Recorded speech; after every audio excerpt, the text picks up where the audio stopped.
Now, news that works for you. This is WGXA Morning News. And speaking of Valentine's Day, we want to get you all prepared, and we're joined by Chef Jordan and Gail Trauco. Chef, you're going to get us prepared with the food, but Gail, you're going to get us prepared with the mood a little bit. You say there are 3 things that we should avoid on Valentine's Day. What are those? Tom Hanks and Meg Ryan in Sleepless in Seattle are the perfect example of the romantic couple in a comedy. Couldn't agree more, Gail. 3 mistakes to avoid. The first one is not buying a card to send. They're everywhere. They're in the grocery store, in the dollar store, they're your local 5 and dime. The second mistake to avoid, if you need to buy them, flowers. I bought all the flowers here were purchased at the local supermarket. And the third mistake to avoid, if you're in a relationship, you might like to plan a date. No. You can even plan a date with your family. You know, we've got popcorn. You can plan a movie, stay at home and make popcorn. Cupcakes are a great family activity. And Chef Jordan is going to prepare us with his spread today. Yeah, you've got some great things. I see some creme brulee, which is my favorite dessert, some lava cake. How did you get started? What's the simplest thing to make here, first of all? The chocolate strawberries are going to be the easiest. Just a double boiler, get them to 120 degrees and let it cool down. Dip your strawberries, parchment paper, call it a day. Okay. It's so good.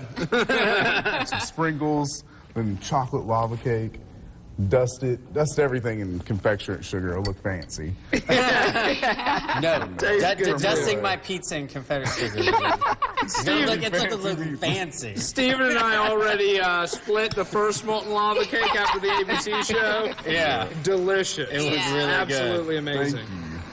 And so usually people don't just have a blowtorch at home. You usually have to go out to get a little fancy with the creme brulee. But that comes into planning a date. Maybe you can go to a fancy restaurant, right? Do you not have a blowtorch, Ashley? I was meaning to pick one up at the local store. This is how I cook everything at my house. Blowtorch. Chicken nuggets, French fries, it's all. Pizza and powdered sugar. It works really well with grilled cheese. You That just, explains why I've never come over for dinner. You're right. Ooh, that looks so That good. looks really good. Now, Gail, you mentioned a lot about family because you want to tell people it's important to know that it's not just about romantic love on Valentine's Day. No, Valentine's Day, yes, if you're in a romantic relationship, it's about romantic love, but Valentine's Day is about brotherly love and introducing that to our children so that they learn that love can be shared at school, with people that you meet on the street. We have a lot of activities going on in schools today, so your child's first Valentine is really that parent. So at an early age, make it a family tradition to buy them Valentine's cards and buy them candy. Yeah. It's very inexpensive at the store, and it's something that they will learn to look forward to every year.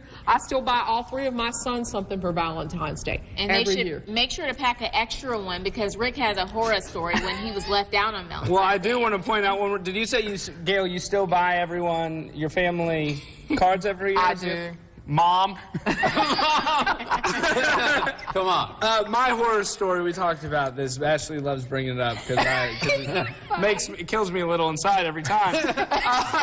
When I moved from Hawaii to Washington, D.C. in first grade, my first day of class was on Valentine's Day, and they had not planned for me, so I did not have my little bag for everyone to put candy in. So everyone ended up, they said, give Rick a piece of your candy, and everyone gave me their worst candy. It was like, welcome back to the continental United States, Rick. It's garden for All life, these pale guys. kids are giving you their worst candy. I'm sitting there in my tan, shaka, Yeah. You know what I'm talking about. So we don't want that to happen at all. Wrap this up for us, Gail. How can we have a really great Valentine's Day?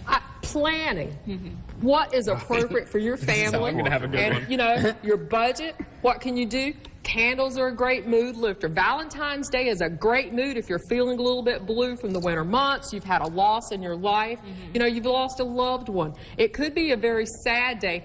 Make a positive step and do something really great. Buy yourself a candle. Buy yourself flowers if you're single. This is a potted plant we'll plant in honor of my brother who passed away a year and a half ago. There you go. So that's a great advice. And if you were smart, you would have had flowers delivered to yourself a month ago, and then you could just be surprised, like I was today, right? Yeah. I don't know who those flowers were from. Ashley's always giving things. Speaking of staying in the budget, a story that I thought was really sweet. My wife's grandparents. Every Valentine's Day, they were very budget conscious. Coming through the Depression, they would go to the store, spend about an hour in the card section, and finally tell each other which card they would have bought for the other one. Never bought a thing, but they said, "This is the one that reminded me of you." Walked out of the store. It's a thought that counts. That's Thought really that sweet. counts. My parents have stopped giving each other Valentine's Day cards a couple years ago when they both got each other the exact same Valentine's Day card. They're like, okay, I think we've accomplished our task. Yeah. We're good now. Made it. All right, While Steven, we enjoy our dessert. you're the only one without food in your mouth. Take us to the break there. All right, sounds good. Come